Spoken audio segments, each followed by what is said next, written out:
ary ny tany boky feno antsa soatoavana fa endrena sy kolontsaina Betsileo narindra amin'ny tononkalo 430 nosoratany Abel Rajoro amin'ny solona anarana na Rakotoarimanana solerin-jaka Joro Abel. 70 taona izy fa saingy nahavita asa soratra maro.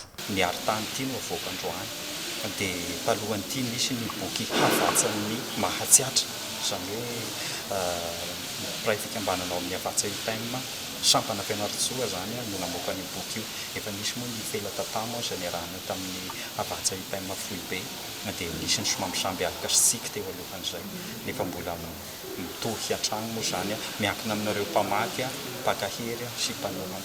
Soatoavana mameno ny kolontsaina maha malagasy ny soatoavana Betsileo raha tsy tanisa fa tsy ireo fomba fiteny raiko tapisaka amin'ny kabary malagasy fietsika na feo ampiavahana hira ary teny sy karazam-pahendreny. Manoloana ny kolontsaina malagasy manana ny mahisy azy ny kolontsaina Betsileo.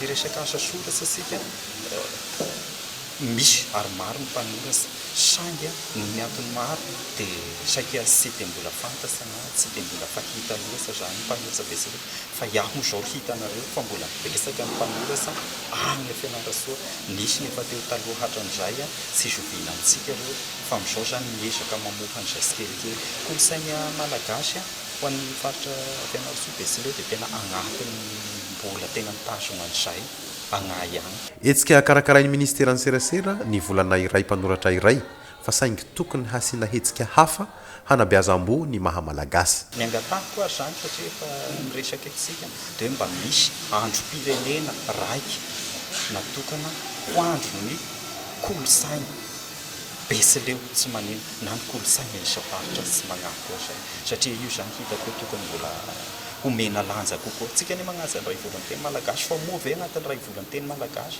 mahasaky ny teny ve tsika fa miteny malagasy ranoray anatin'ny tapakandro adiny efatra zay sika aby ny mamaly. Haranty sady azo jifaina eto amin'ny efitranony rado eto amin'ny tranombokim-pirenena Anosy ny sanganasany Abel Rajoro mandritra ny volana iray mpanoratra iray.